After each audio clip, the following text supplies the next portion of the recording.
बिस्मिल्लाहिर्रहमानिर्रहीम। अस्सलाम वालेकुम व्यूअर्स। अमीर हुसैन गाजी एडवोकेट हाई कोर्ट आपसे मुखातिब हूँ। आज जो हम आपको मालूमात देने लगे हैं वो हमारी जो रोज़मर्रा ज़िंदगी है, जो रोज़मर्रा के अमूर हैं, जो मामलात हैं, उनमें बड़ी कॉमन है। और कॉमन ये है कि अगर आपकी FIR नहीं हो रही, पहली बात, अगर आपकी FIR नहीं हो रही, FIR का अंदराज नहीं हो रहा, एक तो ये सवाल है, या FIR का अंदराज नहीं हो रहा। दूसरी बात ये है कि मुल्ज़मान को जो है वो इनोसेंट डिक्लेयर कर दिया है, यानी बेगुनाह कर दिया है। ठीक है जी, ये दो चीजें बड़ी अहम हैं। अगर पुलिस आपकी FIR नहीं अंदराज कर रही, उसका दर्ज नहीं कर रही, या पुलिस ने FIR दर्ज कर ली और कुछ मुल्ज़मान को जो है वो मुलव्वस कर लिया, गुनाहगार कह दिया, और कुछ को जो है वो बेगुनाह कह दिया, जबकि आपके बकौल ये है कि भाई ये जो मुल्ज़मान जिनके खिलाफ FIR नहीं हो रही, या ये जो मुल्ज़मान जिनको बेगुनाह कर दिया है, ये एक्चुअली कसूरवार हैं, यही गुनाहगार हैं। तो यहाँ पे जो हमारे जो कह लें सादा लोग हैं वो बड़ा परेशान हो जाते हैं, उनकी परेशानी में बड़ा इजाफा हो जाता है कि अब क्या किया जाए, और वो बहुत ज़्यादा इलीगल तरीकों से आगे बढ़ना शुरू हो जाते हैं, यानी किसी को रिश्वत देना या दीगर मामलात करना, कुछ सिफारिश का एलिमेंट ये हो। तो यहाँ पे हम उनको कानूनी तौर पर समझाना चाहते हैं कि वो करें क्या, उनको परेशान होने की जरूरत नहीं है। पहली बात यह है कि अगर आपकी FIR नहीं हो रही, आपने पुलिस डिपार्टमेंट में भी गए, पुलिस डिपार्टमेंट में जाने के बाद तमाम रेमेडीज आपने अवेल की, आप DPO के पास गए, आप RPO के पास गए, आप IG के पास गए, आपकी FIR का अंदराज नहीं हो रहा, या ये कि आपने DPO के पास गए, उसके बाद आप जस्टिस ऑफ पीस के पास भी आ गए, यानी आप अदालत के पास भी आ गए कि हमारी जो FIR है उसका अंदराज किया जाए। अब आप जब अदालत में भी आए तो जो जस्टिस ऑफ पीस है, यानी एडिशनल सेशन जज, जिसके पास जस्टिस ऑफ पीस की पावर होती है, जो कि FIR के अंदराज का जिसके पास पावर है, उसने भी आपकी जो है वो पिटीशन डिसमिस कर दी है। अब आपने उसी पिटीशन को लेके हाई कोर्ट में भी गए कि जनाब हमारा जो FIR है उसका अंदराज किया जाए। हाई कोर्ट ने भी आपकी बात ना सुनी, आप हाई कोर्ट के सिंगल बेंच के फैसले के खिलाफ आपने इंट्रा कोर्ट अपील की और उसको 2 जजेस ने सुना, उन्होंने भी आपकी FIR देने से इनकार कर दिया, आपकी पिटीशन डिसमिस होती गई। अब यहाँ पे ये है कि बहुत ज्यादा जो हमारे लोग हैं, पाकिस्तानी जो हैं, वो शहरी हैं, वो परेशान हो जाते हैं कि अब हम क्या करें, किधर जाएं। तो उनको सबसे पहला मेरा जो एक सिनेरियो जो है वो मैंने आपके सामने खींच दिया है। फिर उनके लिए सबसे अहम मशवरा मेरा ये है कि भाई अगर ये सारा कुछ भी नहीं ना हुआ तो फिर भी आपको जो है वो जो हमारा द पाकिस्तान क्रिमिनल कोड है, द क्रिमिनल कोड प्रोसीजर 1898 जो हमारे मुल्क के अंदर आयज है, उसकी सेक्शन 200 है, वो आपको इस चीज के ऊपर ऑथोराइज करती है कि अगर आपकी FIR नहीं हो रही तमाम तरीकों के बावजूद भी, तो फिर आप इस्तगासे की तरफ आ जाएंगे।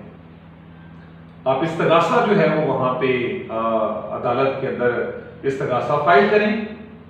ठीक है जी, जो जुर्म होगा, जैसा जुर्म होगा, वो इस्तगासा वैसा ही जो है वो जजेस के पास चला जाएगा।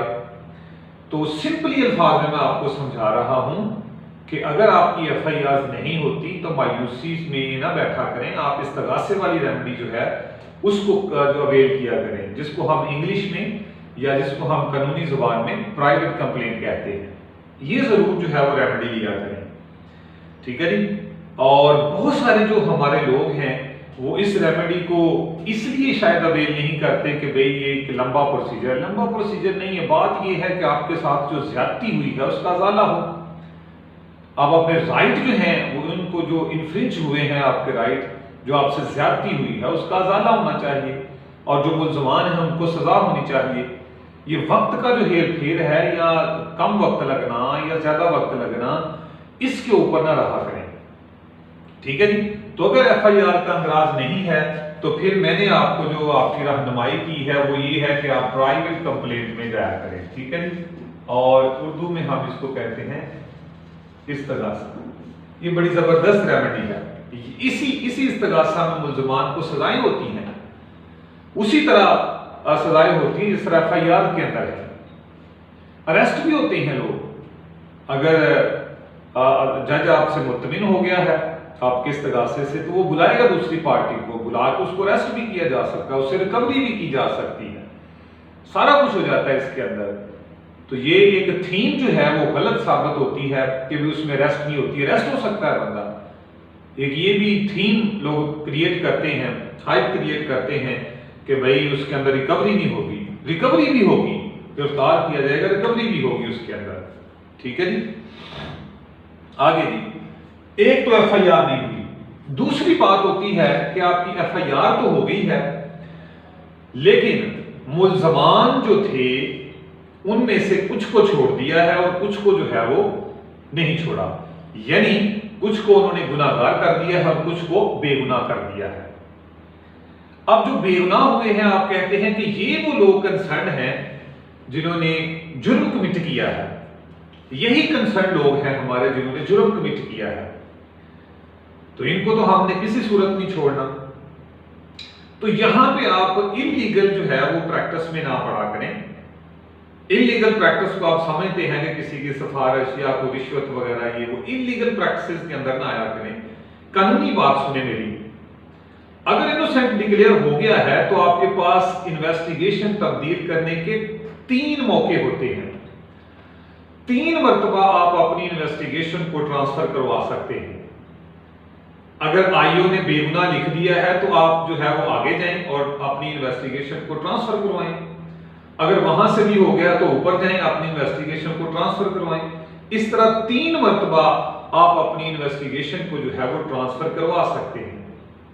तो कहीं ना कहीं जो है वो आपकी बात को जरूर सुना जाता है। शर्त ये है कि आप जरा हौसलावार करने वाले हों और अपने पांव पे खड़ा होने वाले हों, ठीक है जी। तो 3 इन्वेस्टिगेशन होती हैं। एक बात ये कह दी, अगर किसी को बेगुनाह कर दिया है तो।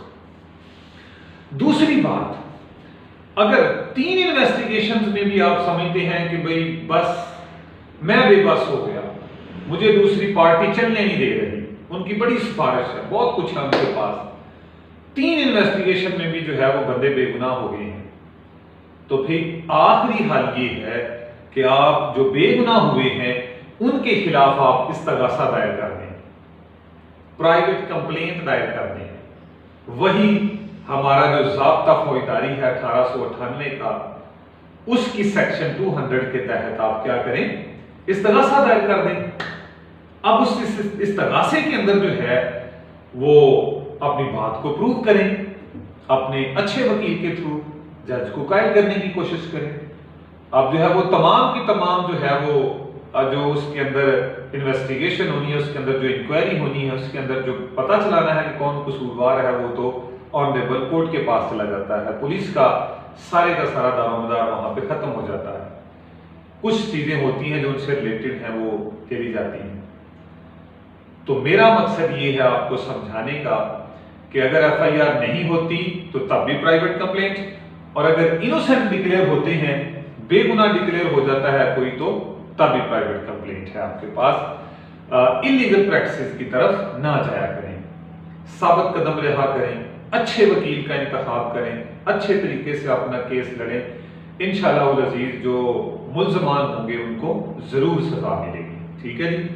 So thank you.